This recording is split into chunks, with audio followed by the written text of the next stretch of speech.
Bien, bueno, pues primero quisiera agradecer que nos hayan invitado al Centro Mario Molina a participar en esta mesa redonda, porque pues sería la tercera ocasión que presentamos estos avances que tenemos sobre el tema de la sequía en relación al cambio climático. Y básicamente les voy a presentar un conjunto de trabajos que han estado ligados con el tema de la vulnerabilidad. La vulnerabilidad del territorio, entendida como la vulnerabilidad al cambio climático, en particular a los fenómenos meteorológicos extremos. Bien, hay una definición más o menos aceptada por el panel intergubernamental de cambio climático al respecto, que dice lo siguiente, a ver, déjenme ver si aquí puedo, aquí está, sí, que el territorio tiene una sensibilidad, por ejemplo, a las inundaciones, ¿no? Pues si es un suelo o si es un espacio territorial que está pegado a una costa o a un río muy caudaloso, es plano, sus suelos no son muy permeables, evidentemente, pues pueden presentarse ahí inundaciones. Posteriormente, esta sensibilidad, bueno, si la combinamos con la exposición, por ejemplo, al peligro de que se presenten huracanes o que se presenten lluvias o sequías extremas, pues nos daría lo que intuitivamente nosotros conocemos como vulnerabilidad. Pero a estos dos elementos o dos grandes bloques pues, de análisis territorial, hay que sumarle la capacidad que el territorio tiene por las infraestructuras humanas para soportar precisamente pues, los embates de fenómenos meteorológicos extremos. Entonces, si juntamos las tres, podríamos hablar de vulnerabilidad. Yo acostumbro poner el ejemplo de las plataformas marinas de Pemex, ¿no? Si pensásemos, porque esa es una pregunta que le hicieron al Centro Mario Molina hace unos 3, 4 años, sobre cuál es la infraestructura de petróleos mexicanos más vulnerable a los fenómenos del cambio climático, tal vez pudiéramos pensar primero en las plataformas, pero justo las plataformas tienen una gran capacidad de adaptación a los fenómenos meteorológicos extremos y son las infraestructuras menos vulnerables al cambio climático de las que tiene Pemex. Son más vulnerables sus ductos, las refinerías o las petroquímicas que están pegadas a la costa o en zonas de inundación que eventualmente se acaban siempre inundando, ¿no? Que las plataformas, precisamente por esa capacidad de adaptación. En general, ahorita pues hay un mandato en términos de Naciones Unidas y el acuerdo marco que hay sobre cambio climático al respecto, para que los países que no somos anexo 1, o sea que no tenemos obligaciones de mitigación, nos enfoquemos más a las cuestiones de adaptación y protejamos a nuestra población sobre estos fenómenos meteorológicos extremos. Entonces, en el Centro Mario Molina nos interesan las medidas de adaptación como parte pues de las acciones que el gobierno, tanto federal como los gobiernos locales, deben de tomar para precisamente enfrentar este fenómeno en nuestro país.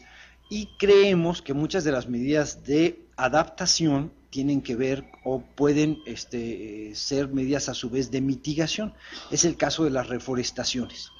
Pero cuando empezamos a revisar la información o la bibliografía que había al respecto de esto que estoy ahorita platicando, vimos que no había datos duros. Y empezamos nosotros a hacer a construir esas series de datos duros sobre la sensibilidad del territorio, la exposición del mismo y su capacidad de adaptación. Y lo que voy a presentar es precisamente eso. Entonces, nosotros tenemos un trabajo relativamente ya hecho, en especial llevado hasta la sequía, porque son muchos los fenómenos de vulnerabilidad que nos gustaría abordar, pero básicamente hemos abordado estos fenómenos para estas regiones que aparecen aquí. No hemos concluido la totalidad del territorio nacional, sino hemos enfocado nuestro trabajo a estas 4 regiones, y ahorita voy a hablar un poco más de la región frontera norte, donde tenemos un claro problema de sequía y cambio climático. Bueno, en la región frontera norte, lo primero que hicimos fue analizar las lluvias, las precipitaciones extremas, para poder ver qué población era o estaba sujeta a inundaciones o deslizamientos del terreno. Hay otras áreas que son mucho más sensibles, ahorita las voy a mostrar, pero de todas maneras produjimos este tipo de mapas para la sensibilidad, o sea, para uno de los tres gajos que mostré en el diagrama de vulnerabilidad. Básicamente, bueno, pues vemos que este territorio tiene, si analizamos aquí la escala de verde a rojo, poca sensibilidad a los deslizamientos, precisamente por su topografía, y si hay sensibilidad a los deslizamientos están sobre la Sierra Madre Oriental y la Sierra Madre Occidental.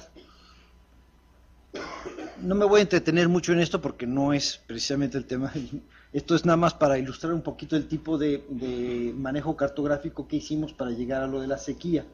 Lo mismo sucede con las inundaciones, o sea, si analizamos la escala de sensibilidad a las inundaciones en esta gran zona de la frontera norte, pues vemos que es básicamente la región costera de Tamaulipas la que está sensible, aunque pues evidentemente por la escala no se notan, pero hay algunos sitios, por ejemplo en Monterrey, que es muy conocido, que pueden ser sujetos a inundaciones. Después construimos precisamente una cartografía en donde combinábamos estos y las inundaciones y los deslizamientos, pues para poder detectar cuáles eran las poblaciones que estaban expuestas a estos fenómenos o eran más sensibles a estar expuestas a estos fenómenos. Entonces, solamente por las características físicas del territorio o las condiciones climatológicas y físicas del territorio. Entonces vemos que a deslizamientos estamos hablando de aproximadamente 5,000 personas y de inundaciones aproximadamente unas 1.4 millones de habitantes. Si comparásemos esto, por ejemplo, con la región que llamamos Pacífico, que es la conjugación de los estados de Guerrero y de Michoacán, pues las dimensiones del problema pueden ser distintas, ¿no? Entonces estaríamos hablando de 5 millones de personas que pudieran estar afectadas por las inundaciones desde la perspectiva que lo estamos manejando nosotros. Después podríamos entrar a detalle.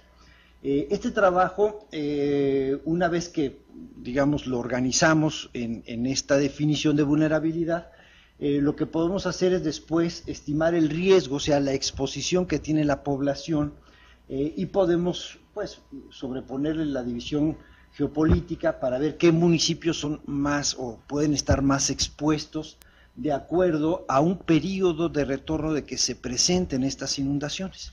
Y empezamos a hablar del periodo de retorno porque, pues básicamente, en cambio climático, siempre la pregunta es, bueno, de aquí a 30 años o a 20 años o a 50 años, ¿qué va a pasar?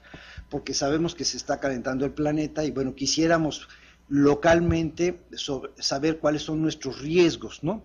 Entonces, la primera aproximación para ver estos riesgos, más que las modelaciones globales, es precisamente los periodos de retorno. Bueno, ¿qué ha pasado en los últimos 50 años? Que pudiera darnos un indicativo de lo que va a suceder los próximos 50. Y si consideramos en los últimos 50 años, que son los años en los cuales ha aumentado la concentración de dióxido de carbono, y por lo tanto ya traemos un patrón de comportamiento de las temperaturas, pudiéramos decir, así en términos muy generales, que ahí es donde se encuentra de manera intrínseca en la serie de datos la relación con cambio climático, que no es del todo cierto, pero de todas maneras es una primera aproximación importante. Ahorita vamos a ver un poquito qué es lo que sucede con las proyecciones de cambio climático, pero este tipo de cartografías pues son útiles para detectar municipios que pudieran tener mucho más riesgos de aquí a los 60 años que estamos esperando cambios climáticos, a los fenómenos extremos, como por ejemplo en el caso de Guerrero y Michoacán, Acapulco, ¿no? Regresando a la frontera norte, también hicimos un trabajo, y cambiando de tema, sobre el problema de deforestación y dónde era posible, por las condiciones del territorio, hacer una reforestación y que eventualmente, bueno, pues redujéramos la exposición de la población a estos fenómenos extremos, pero también que mejoráramos las capacidades adaptativas y mitigáramos el cambio climático. Entonces, por ejemplo, hay pocas áreas en esta zona donde pudiéramos hacer una reforestación con especies maderables que de alguna manera capturen CO2 de manera intensiva y rápida, pero esta es una de ellas. Entonces hacemos un close-up, hemos estado haciendo close-ups en algunas zonas en el centro de Mario Molina, pues para ver cuál pudiera ser el potencial de las superficies que pueden ser reforestadas con financiamiento red. Ese es el objetivo final, como el objetivo, les decía al principio, es el de la adaptación. Bien, ahora veamos el asunto de la sequía.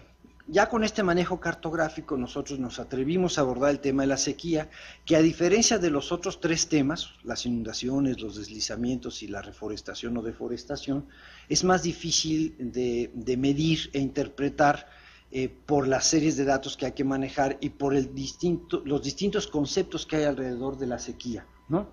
Pero básicamente lo que nosotros queremos determinar es qué población está expuesta o qué actividades productivas están expuestas a periodos o a lapsos de tiempo que podemos caracterizar como sequías, que pudieran pues disminuir la viabilidad, o sea, aumentar el estrés hídrico en la zona y disminuir la viabilidad productiva y de desarrollo sustentable de esas regiones, ¿sí? Y usamos el índice de Palmer como también igual les había comentado, una primera aproximación al tema. Entonces, primero, pues construimos, no es mi intención darles una clase aquí del índice de Palmer, ni mucho menos. Este es un diagrama que es muy difícil de leer así rápidamente, pero lo que quiero mostrarles es que cada uno de esos cuadritos y flechitas y pasos, pues es una álgebra cartográfica, estadística, que se tiene que realizar para poder sacar un conjunto de valores en el territorio que nos permitan clasificar el territorio en estas escalas, ¿sí? Escalas de menos 4 a más 4, en donde 0 pues es el punto de inflexión, los valores negativos son sequías extremas y los valores positivos son zonas en donde no hay problemas de sequía, la sequía es apenas incipiente. Y se construyen para cada una de las estaciones meteorológicas del país gráficas de esta naturaleza, en donde tenemos datos para México procesados, organizados para calcular este índice, más o menos de los años 50 al año 2000.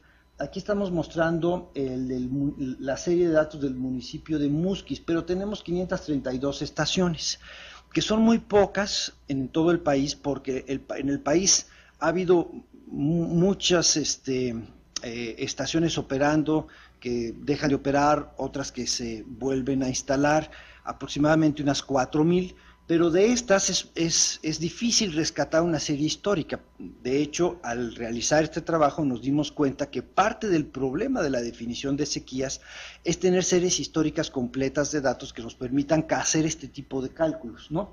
Pero si se fijan ustedes un poquito en lo que les voy a señalar, aquí hubo un periodo muy prolongado de sequía, más o menos, en esta serie llegamos solo hasta el 2003. Algo que falta es procesar la información del Sistema Meteorológico Nacional para poder tener los últimos 10 años, o sea, los años de este siglo, y hacer un análisis detallado de las sequías. No lo tiene nadie, ¿no? Es un